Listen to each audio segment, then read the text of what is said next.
Boa noite. Boa noite. Em busca de recursos. Prefeitos gaúchos vão ao Palácio Piratini negociar repasses para a saúde. Secretaria da Segurança apresenta projeto que regulamenta o comércio de peças de veículos usados no estado. Os cuidados para escapar das armadilhas nas compras pela internet. Parque Assis Brasil em Esteio já está no clima da Expo Inter 2015. E no Dia do Voluntariado, conheça um pouco da rotina de quem dedica parte da vida a cuidar do próximo. Você vai ver agora os principais fatos do dia, na capital e no interior do estado.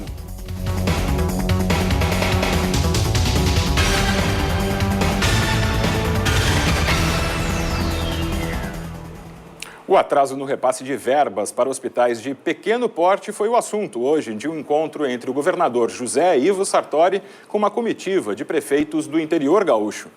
O executivo prometeu acertar os valores até o final do ano. Cerca de 30 prefeitos participaram da reunião que durou 2 horas. Eles falaram sobre a situação dos hospitais e fizeram uma proposta que será avaliada em reunião na FAMURS no próximo dia 15.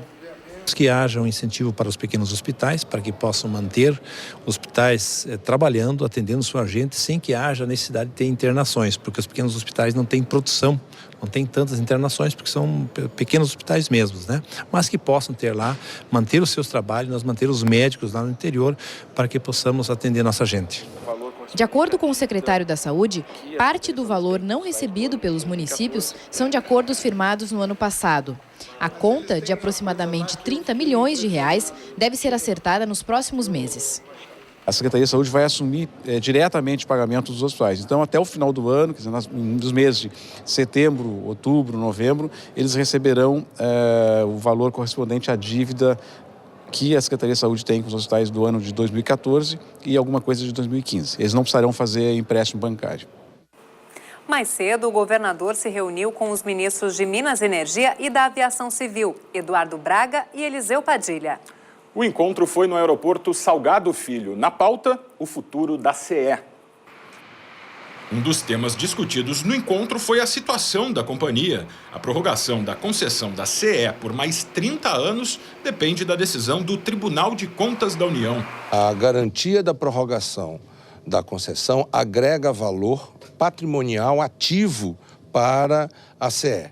E isso tem, obviamente, um valor inestimável, porque isso torna o negócio viável. Estamos trabalhando conjuntamente para aprovarmos a continuidade da concessão e, a partir dela, vamos todos maduramente conversar e dialogar e nos entendermos como nós fizemos sobre tantas outras questões. Presente na reunião, o ministro da Aviação Civil, Eliseu Padilha, foi questionado pelos jornalistas sobre a crise financeira no estado. O gaúcho, que também é articulador do governo federal, defendeu um plano de renegociação da dívida com a União. A questão, no entanto, só deve ser analisada em 2016. A hora que os gaúchos tiverem um projeto que coloque o estado de pé, mesmo que seja num plano de 10, 20 anos, terá o apoio do governo federal, não tenho dúvida nenhuma. Agora, enquanto nós tentarmos transferir o problema que é local para a União, não tem solução, porque o problema é do Rio Grande do Sul, é de Goiás, é de Alagoas, é de Pernambuco, não tem solução para todos. A Expo Inter abre os portões na manhã deste sábado no Parque de Exposições Assis Brasil, em Esteio. Os organizadores esperam um público superior ao do ano passado, quando mais de 500 mil pessoas visitaram a feira. Ainda tinha painéis para montar nos estandes. Só falta os acabamentos final.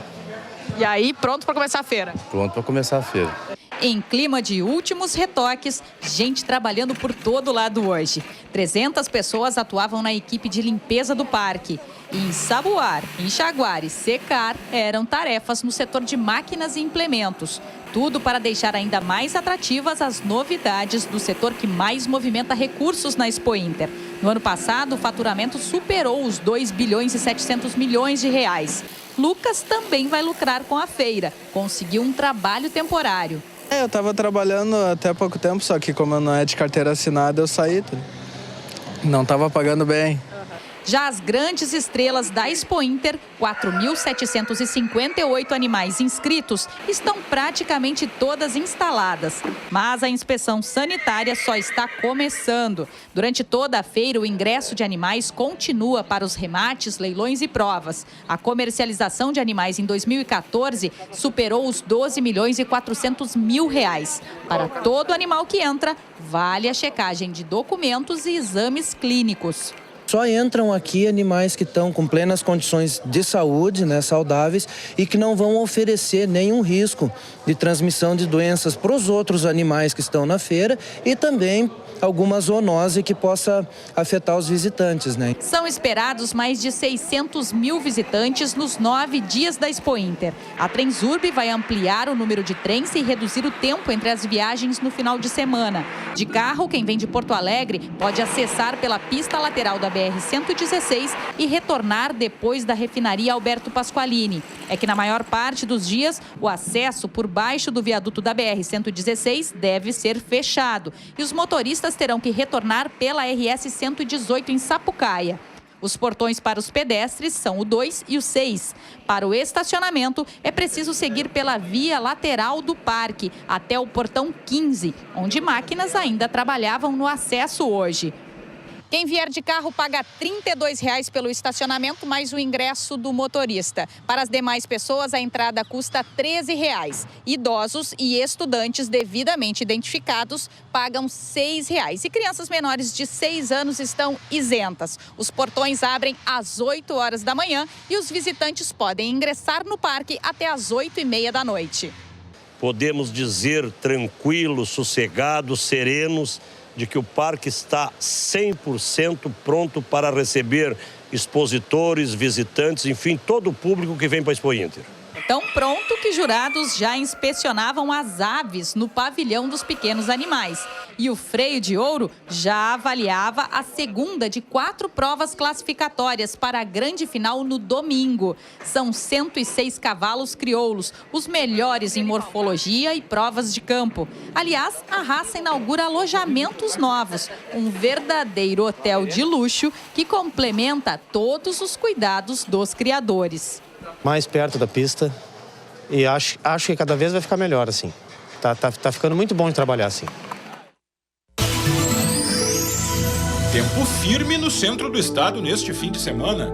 Em Santa Cruz do Sul, sol com algumas nuvens. Temperaturas em elevação, máxima de 27 graus. Em Santa Maria, sol com algumas nuvens. No sábado, mínima de 10 graus. Sol e pouca nebulosidade em Cachoeira do Sul. A máxima chega aos 27 graus. E assista ainda nesta edição. No Dia do Voluntariado, conheça um pouco da rotina de quem dedica parte do tempo para cuidar do próximo. E logo após o intervalo, saiba como escapar das armadilhas do comércio pela internet. A gente volta já.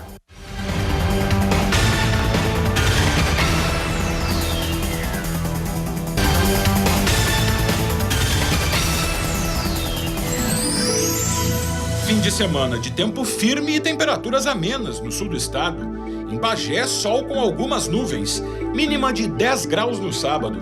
Em Pelotas, dia de sol entre poucas nuvens, máxima de 25 graus. Rajadas de vento no litoral sul, sol e pouca nebulosidade em Rio Grande. No sábado, mínima de 13 graus. Morreu o gari de 35 anos atropelado enquanto trabalhava às margens da Avenida Ipiranga, em Porto Alegre.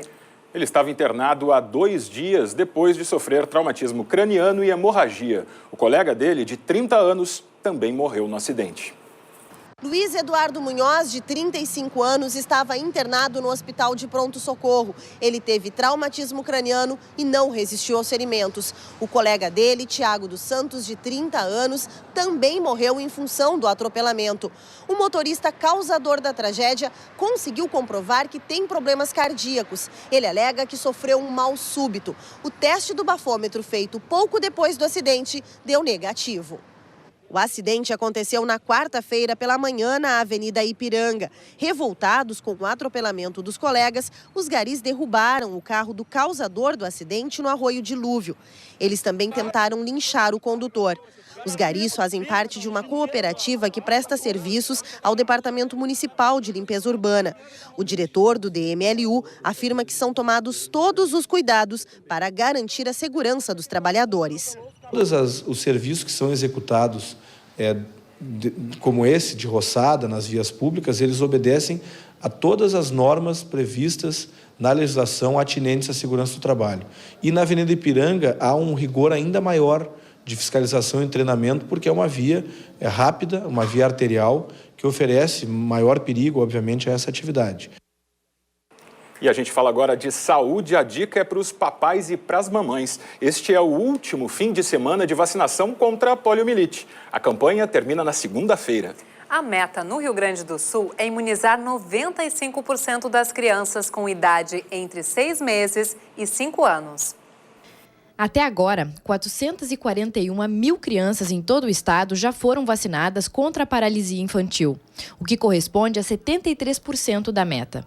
Além da dose contra a pólio, as crianças podem fazer também outras vacinas. É muito importante, né, que as crianças recebam essa dose extra. E junto foi desenvolvida essa estratégia de multivacinação também para dar uma oportunidade para as famílias de colocar em dia o restante das vacinas da carteira de vacinação básica da criança. Todos os postos de saúde estão fazendo a aplicação das vacinas. A campanha vai até segunda-feira e o público-alvo são as crianças de 6 meses até 5 anos de idade. A poliomielite está erradicada no Brasil, mas a vacinação é importante porque o vírus causador da doença ainda circula em outros países.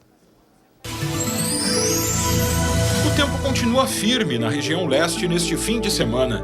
Em Porto Alegre, o sábado começa com nevoeiro. Sol e nuvens ao longo do dia, mínima de 10 graus.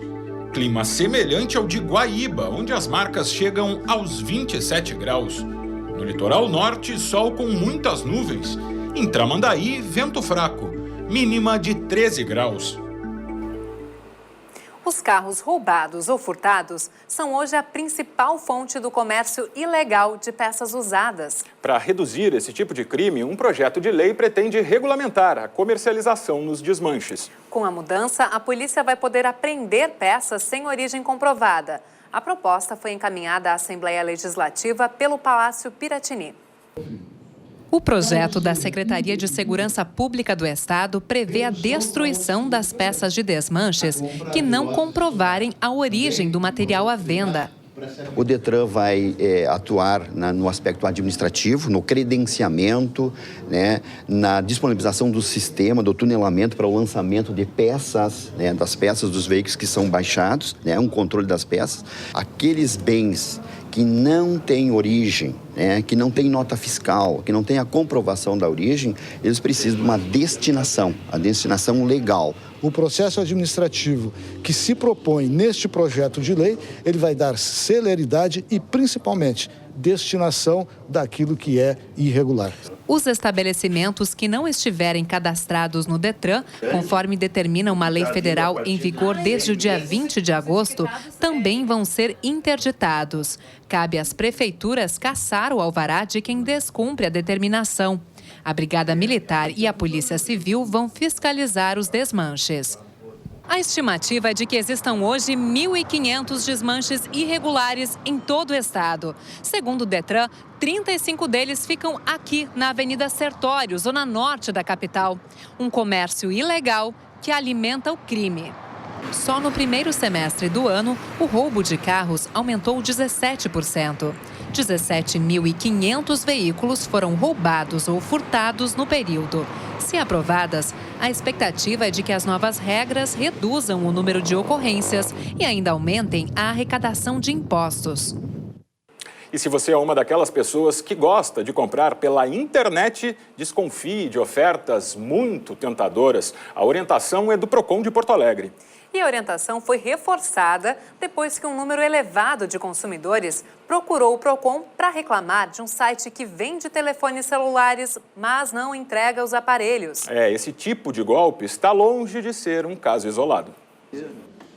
É preciso muito cuidado na hora de comprar pela internet.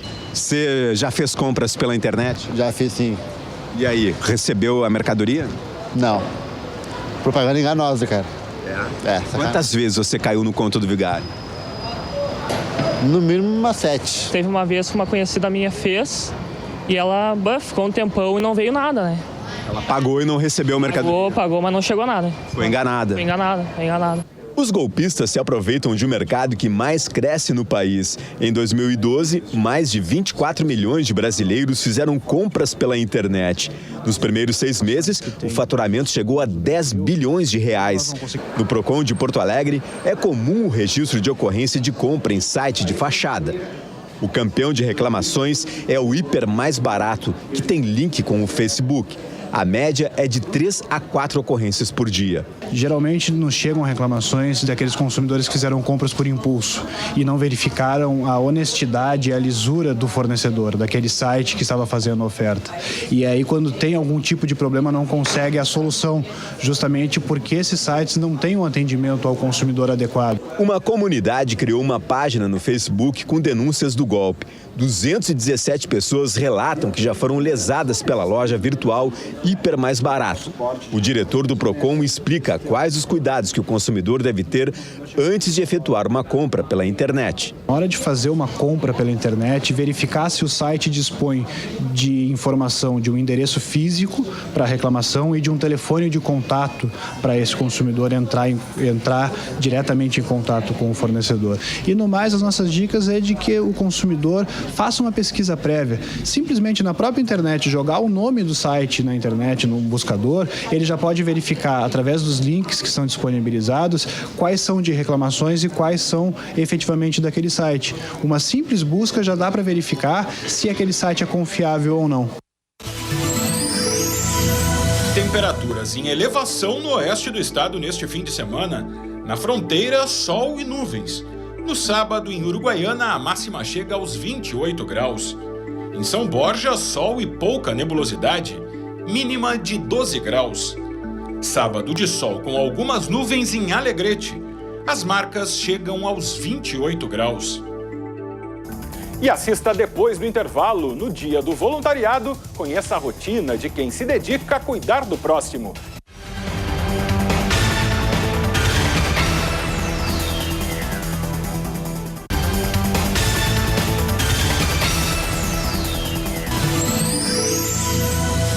Parcialmente nublado no norte do estado neste fim de semana. Na Serra, sábado com nevoeiro ao amanhecer. Em Caxias do Sul, sol e aumento de nuvens, mínima de 9 graus. No Planalto, sol com aumento de nebulosidade. Em Passo Fundo, máxima de 24 graus. No Noroeste, fim de semana de sol com algumas nuvens. No sábado, mínima de 12 graus em Cruz Alta. Hoje é comemorado o Dia Nacional do Voluntariado. Aquelas ações que a gente faz para ajudar os outros sem esperar nada em troca por isso. Voluntários que cuidam de crianças com necessidades especiais aqui em Porto Alegre nos contam agora como esse trabalho mudou a vida deles. Há 15 anos, Eleonora é cuidadora voluntária na Casa do Menino Jesus de Praga, em Porto Alegre. A instituição abriga e dá assistência social a crianças com lesão cerebral profunda e deficiência motora permanente. A iniciativa mudou a vida da aposentada, que tem uma relação de afeto com cada um deles. Nós nos tornamos pessoas melhores, ficamos mais abertas, as pessoas ficam mais abertas às necessidades do mundo. Tu vê crianças com essa necessidade, que é um segmento isolado, esquecido. A gente não tem uma legislação que contemple com muita facilidade projetos que atendam as nossas crianças.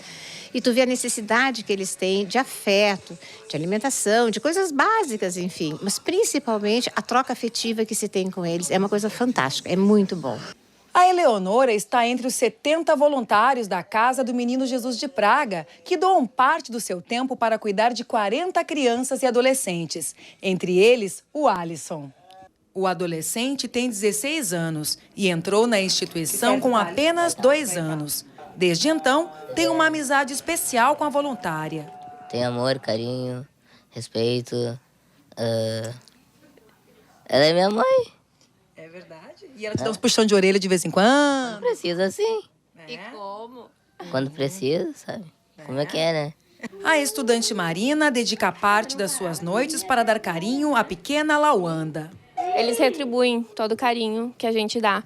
Então, ver um sorriso, ver um aperto de mão, vale todo esforço de vir até aqui. A vontade de ajudar o próximo é a principal característica do voluntário, explica Tânia Zambuja, que atua no núcleo de voluntariado do Centro de Pastoral e Solidariedade da PUC. Ser voluntário é estar disponível para ajudar o outro, para estar numa entidade, fazendo com que essa entidade, junto com os seus colaboradores, atuem de forma humanizada. É uma forma também de educação, uma educação transversal que nos torna, através da atitude cidadã, uma pessoa mais humanizada. Mas, para ser voluntário, é necessário seguir a legislação brasileira, que caracteriza como trabalho voluntário a atividade não remunerada prestada por pessoa física, a entidade pública de qualquer natureza ou a instituição privada de fins não lucrativos. Histórias de vínculos perdidos. O TV Repórter deste domingo acompanha a rotina de moradores de rua de Porto Alegre. Pessoas que vivem com muito pouco e sobrevivem à margem da dignidade. Você vai conhecer a história de Loreni Alves da Silva. Ele mora debaixo de uma das principais elevadas de acesso a Porto Alegre, na Avenida da Legalidade. Eu com 6 anos, perdi minha mãe, fiquei só com o pai. Não tinha família, era sozinho. Aí o pai queria que eu ficasse em casa, mas pai, qualquer cachorro velho qualquer toco de árvore quer mandar. Agora a mãe é uma só. O último censo da população adulta de rua, realizado em 2011, aponta que a maior parte das pessoas vive nesta situação há menos de 5 anos. 10% mora em praças ou sob marquises há mais de 20 anos. A renda média era de R$ 77,00 por mês por pessoa. Um erro que nós fazíamos quando nós começamos a estudar a pobreza há 10 anos é que nós perguntávamos o salário mensal das pessoas. E não era apenas uma dificuldade de cálculo que elas tinham para nos dizer o quanto elas ganhavam mensalmente, é que a vida delas não estava organizada num horizonte de tempo tão largo. Então a lógica da sobrevivência é uma lógica que desafia o entendimento de classes médias ou pessoas mais abastadas, porque ela significa isso que ela diz, é o sobreviver.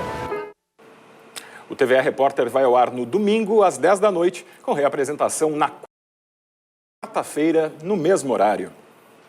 E até domingo, o Teatro do Sesc, em Porto Alegre, é palco de uma série de espetáculos e oficinas que fazem parte da 2ª Mostra Sonora Brasil. Na edição deste ano, o evento traz à capital gaúcha músicos de diferentes regiões do país. Eles vão apresentar um panorama da viola brasileira.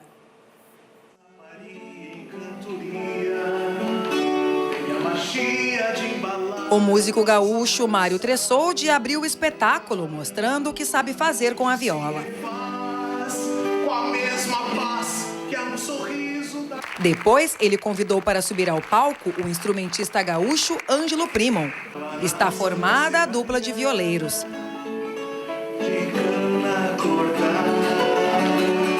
A gente fica muito feliz nesse resgate que a gente faz da viola, porque a viola chegou aqui antes do acordeon.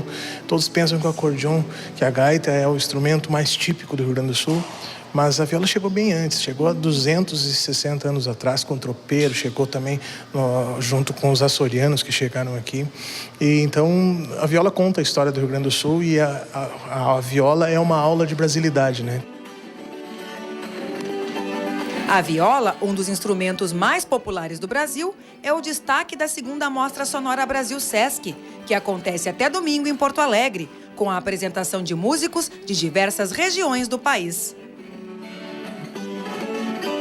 Projeto de circulação nacional de música, ele acontece em mais de 130 cidades, são mais de 480 apresentações no ano no Brasil, né? E ele é um projeto que ele escolhe através de elementos que foram importantes para a construção da música no Brasil. A partir daí, nesse contexto, entendeu-se que a viola é um elemento importante na construção dessa musicalidade brasileira. Além dos shows, Oficinas e workshops também estão na programação. Informações do Sonora Brasil Sesc pelo telefone 3284-2077 ou através do site do evento. Hoje a luz da pisteria ficou na memória, faz parte da história. O Segunda Edição fica por aqui. Nós voltamos na segunda-feira, às 19h30 com novas informações. Boa noite e até lá. Boa noite e bom fim de semana.